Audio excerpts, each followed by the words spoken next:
Welcome to The Pursuit of Health, the podcast for Americans for free choice in medicine. I'm your host, Reinier Schuur. Joining back on the show is Dr. Colleen Smith to continue our discussion of rethinking American healthcare from a philosophically informed and pro-freedom perspective. Welcome back to the show, Colleen. Thank you for having me back, Ray.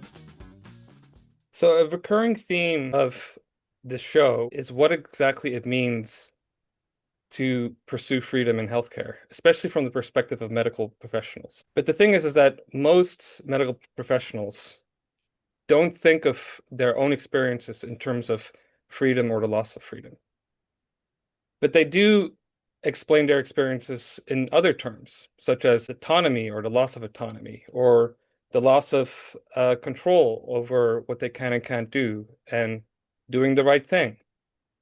And there are all sorts of experiences that medical professionals face in the healthcare system that points to a view of freedom in healthcare and the loss of freedom in healthcare. Yeah, I think we've spoken about one example of this in prior podcasts where I've talked about Center for Medicaid and Medicaid Services sepsis guidelines. This is a set of guidelines that's meant to improve sepsis care. And I think in some cases it has improved sepsis care. However, there's this small subset of patients that, for a variety of reasons, if you follow the sepsis guidelines as they're put out by CMS, you actually increase the risk that this small subset of patients can have bad outcomes from the way that they're being treated. And so that leaves doctors like me in the emergency department in this difficult situation where we have to decide, do we follow the guidelines and potentially harm our patient, or do we not follow the guidelines, take better care of our patient, but not get paid? And these kind of situations are pretty difficult for doctors. It can be really frustrating to be faced with these types of decisions day in and day out. Am I going to do the right thing for my patient or end up in front of my administrator for not meeting sepsis guidelines and losing income for the hospital? And that taps into a wider narrative that you hear quite often when American healthcare is being covered in the media of patients versus profits, or the fact that doctors are pressured to pursue profits over patients, and the general sense that many doctors feel like they aren't free to do what is right by their patient, and that they have to choose between what is right for their patient, right for themselves, and making money for whatever organization that they work for. Now, this is a very powerful narrative, and it points to a view of freedom in healthcare, which we've covered before in this podcast. This view that what it means to be free in healthcare, especially for providers, is a kind of freedom from markets, freedom from pressures of commerce, of competition, of the need to advertise your services, of the profit motive. And if that is your view of freedom, well, then freedom has certainly been lost in healthcare.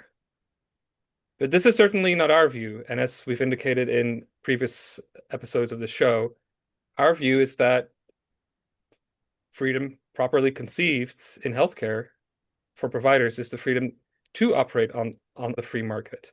And that things like commerce and the profit motive is what enables that freedom.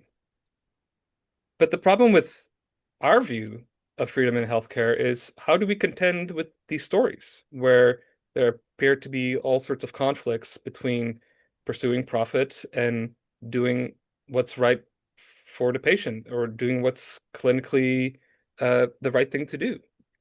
And so that's the challenge that we want to take on for this episode. In particular, we want to make the pretty bold claim that it is precisely the view that freedom means the freedom to pursue profits that at the end of the day better explains those kinds of situations where there appears to be a conflict between pursuing profits and doing the right thing, precisely because we are not free to pursue profits. There are all sorts of ways in which that freedom is corrupted, is constrained by regulations, by laws. And so for us to have real freedom in healthcare is precisely the freedom to pursue profits. Ray, it seems like you're saying that the traditional view of medicine, the view of medicine that supports all of our approach to medical care today in this system that we have, is that um, medical care in general should not be tied in any way to seeking profits. And I think that's really interesting. I do think that is what the current medical view is. In fact, I was specifically taught in medical school that the problem with profits in medicine is that it stops doctors from doing the right thing because they're more concerned about profit than they are about what's right for the patient. Yeah, and I hear and see that all the time that people's ideal for medical interaction with the doctor when you go into the doctor's office is that you don't want to think about what something costs, and you don't want the doctor to think about what something costs. You want them to just give you the best form of treatment, and you worry about how you're going to cover it later on. And that view that, well, in the doctor's office, we are just going to focus on medicine. Once you leave the doctor's office, then we can figure out how to cover it. That view has very deep roots in medicine. And you see this with the AMA in the formation of modern medicine in America. This was certainly their view, and it informed the kinds of models for interacting between doctors and patients that they advocated for. For example, the solo practice model.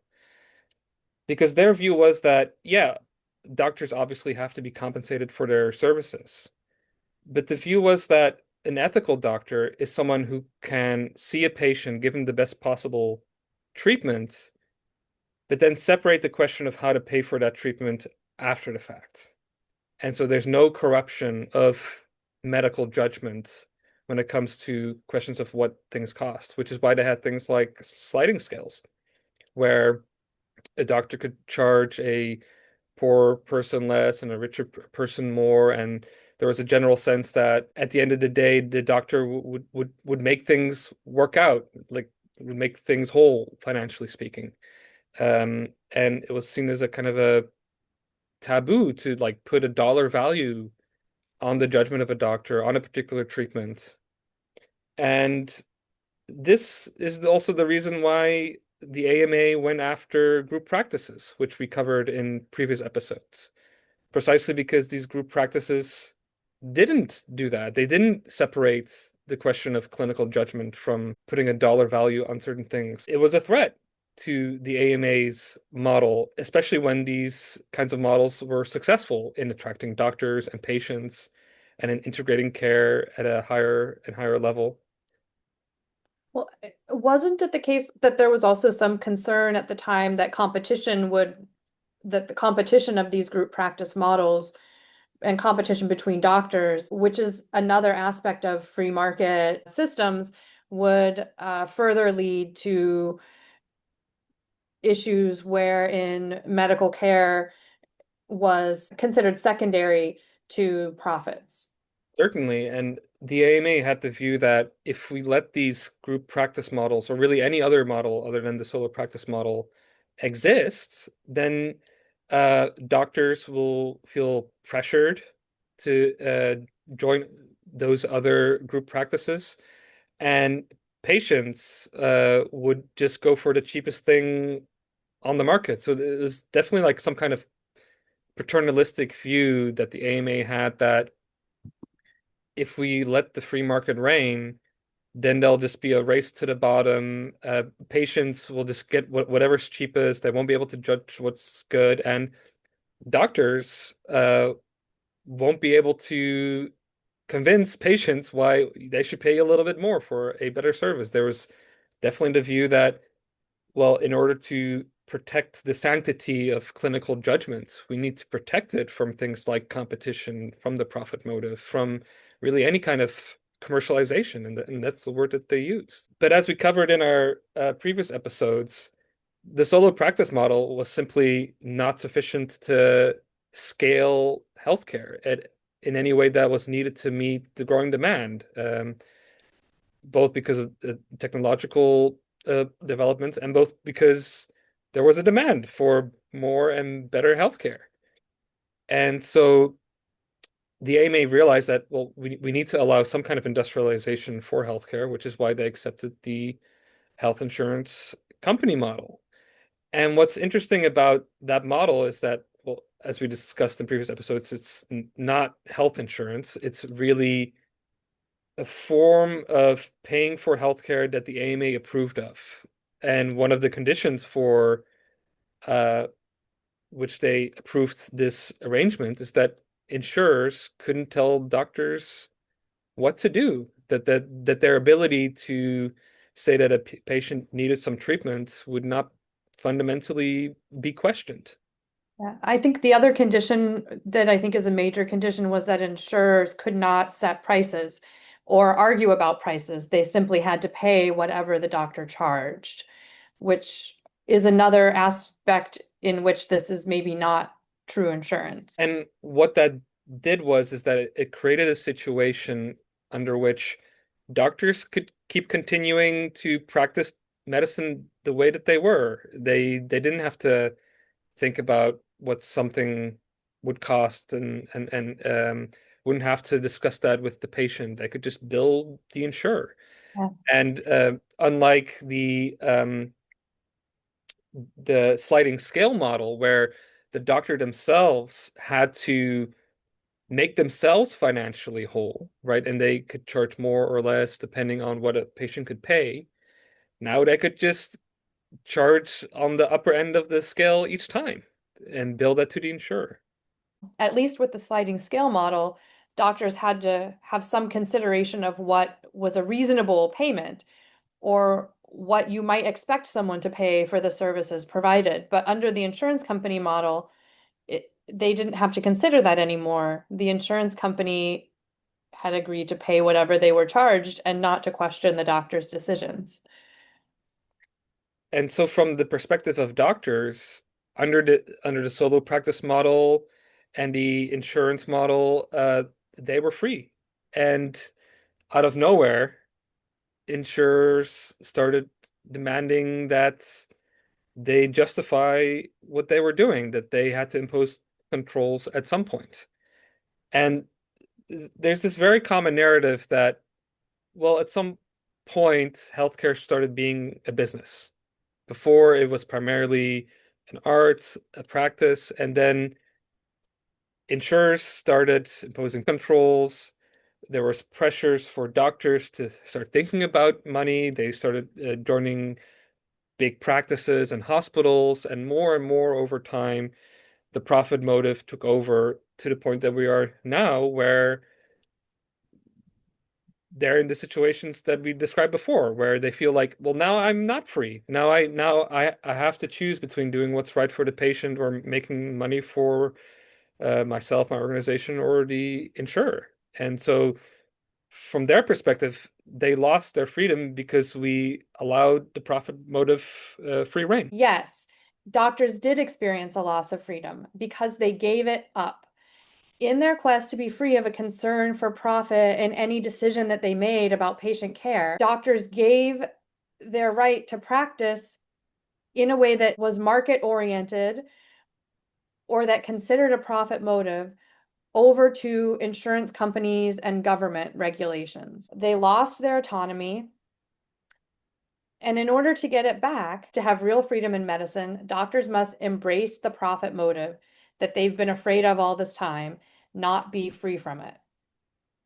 And I think what's relevant there is that is certainly not the view of the profit motive from the AMA or really many people in the medical establishment. Their view of the profit motive is that it's scamming people, it's short-term interest, it's screwing over your patient. And there is that phenomenon out there in the world where you have snake oil salesmen who sell you crap and then run out of town. But that's not the the only view of the profit motive. And from my perspective, that's not the proper view. The proper view is that the way that you make profits, make a lot of profits, is by serving your customers well, long term. It's the attitude, it's the mentality of looking how to create value and trading it.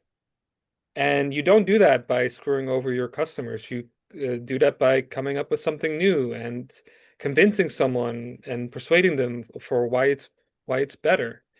And I also think that this is why the group practice model was such a threat to the AMA, because what they did was they put a monetary value on all sorts of things in healthcare. And it's also, I think, why they were better. They had this model where they aligned the profit motive with health, where doctors had a base salary and they would get a bonus of the profits from the end of the year based on the annual or monthly subscription from patients. And so they were not incentivized to overtreat patients or undertreat them. They were being rewarded for withholding care when it was the right thing to do. And it shows that if you actually leave the profit motive free, people can come up with these models where they are justly rewarded for their clinical judgment. I mean, we're seeing something like this play out with direct primary care practices today, where the subscription fee includes a multitude of visits, lab testing, various imaging, but also encourages doctors not to overutilize those things.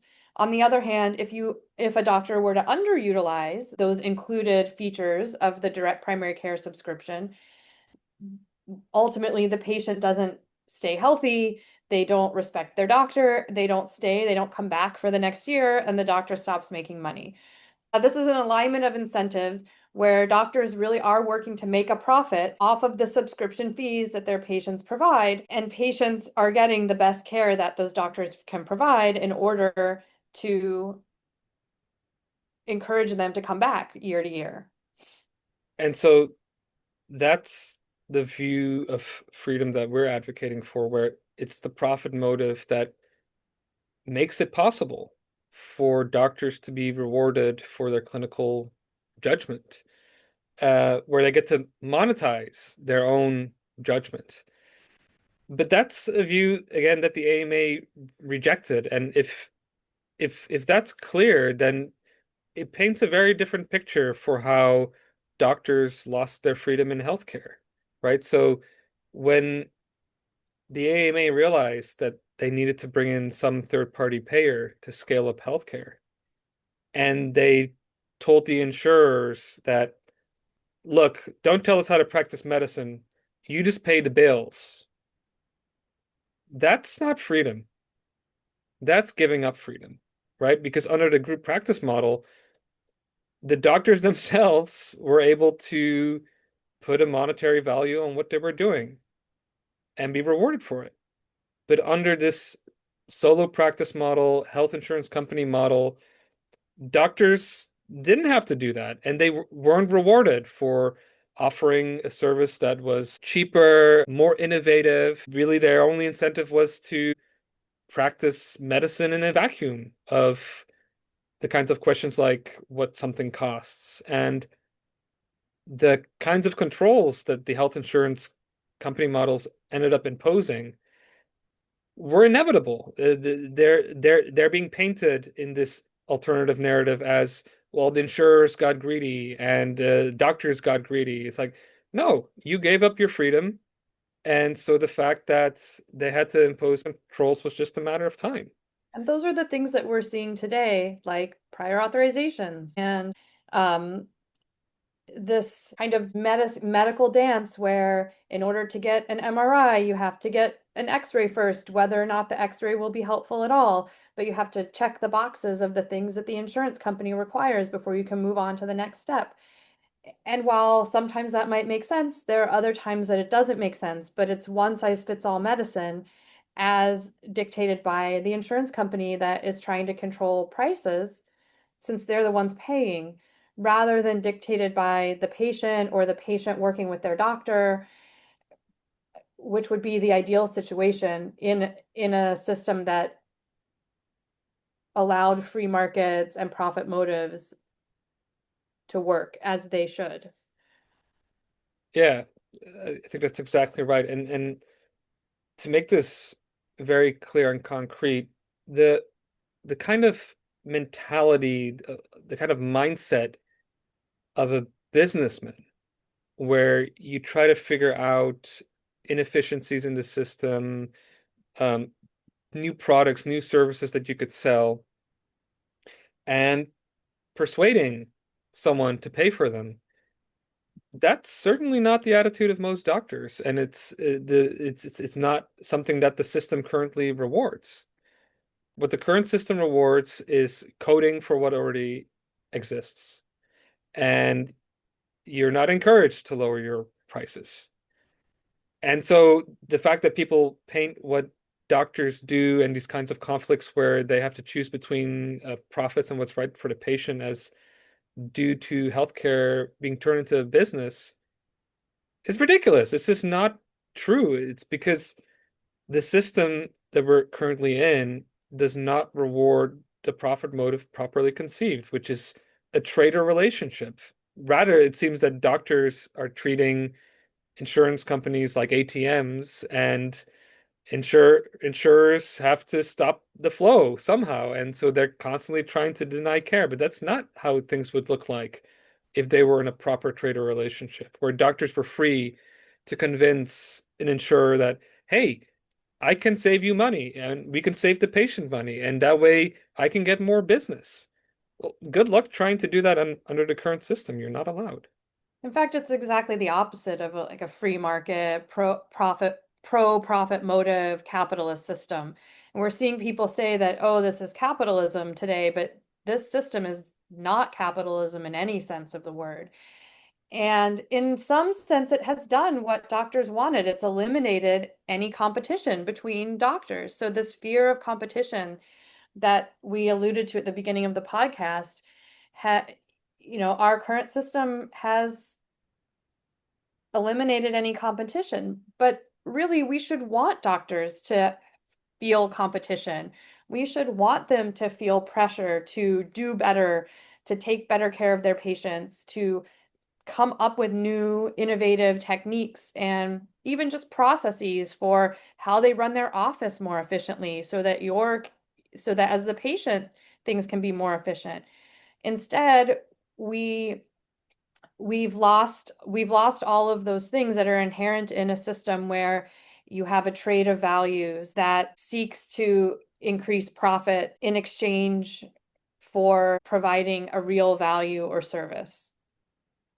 That's right. And I think it's a real shame that doctors are still tied to this view that in order for them to be free, they just need to get out of the grip of some big business pursuing profits, because that's precisely the system that they're not in. The businesses are not actually free I mean, it is true that profits are being made, but how they're being made, every part of it is determined by someone else, by the insurer who's being regulated. I think I can illustrate this using the sepsis example that we talked about earlier. So the Center for Medicaid Services has a set of required actions that must be taken in the case that a patient has sepsis. Those actions are one size fits all medicine and don't take into account the subset of patients for whom some of them would actually be detrimental to their health. Like they wouldn't do better if I do these things. There are ways that I can figure out which patients need the intervention and which patients don't need the intervention. A lot of them are related just to the patient's own medical history. Sometimes it's a little bit more work for me to figure out that I shouldn't do the thing that the sepsis protocol requires me to do. So it's just fascinating to me and I think really illustrates the point that profit making money for doing the work is not connected in any way in our current system to doing the work well.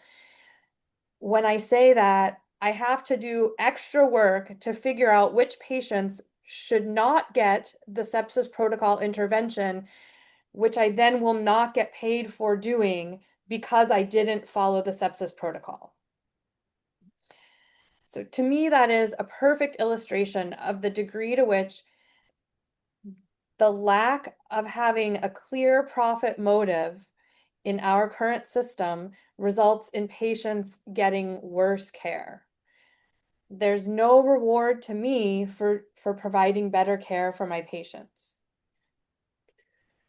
And I think another phenomenon that is worth talking about when we're talking about loss of freedom and the profit motive in healthcare is what you talked about earlier, Colleen, which is the direct primary care model. A lot of people point to that model as a way that doctors have been able to escape working for big insurers and big healthcare companies and corporations. And sometimes they'll even put it in terms of, I don't feel this pressure to make a profit for a big company. I can focus on just my patient. But from my perspective, what allows these doctors to gain back their freedom to practice medicine is precisely because in this one little area, the profit motive is not as regulated as it is if you take health insurance, right? So that's what is liberating these doctors, not the fact that they're escaping big businesses, is because they can set the terms for their services and they can be justly rewarded for it. Right, they're actually getting paid for making medical care more accessible, for doing the extra work to learn that they don't need to intervene in some way or do, but they're getting paid for it. And so, what I hope we've done in this episode is to have not only push back against this broader narrative of there being a conflict between patients and profits, but to come up with a framework from which we can explain other phenomenon that people talk about in the healthcare space, such as moral injury, the fragmentation of healthcare, the claims that we have a sick care system as opposed to a healthcare system. I think a lot of these things are much better explained by our view, which is the view that we are not free to pursue profit in healthcare. The way that we can pursue profit in healthcare is not free and very much constrained. And that much better explains all these sorts of problems that we're talking about. And with that, would like to thank our audience and till next time. Till next time. To stay up to date on our newest episodes, subscribe to our show from whatever podcast platform you are listening from. To support our show and Americans for Free Choice in Medicine, you can make a financial contribution at www.afcm.org/donate. Thank you for listening.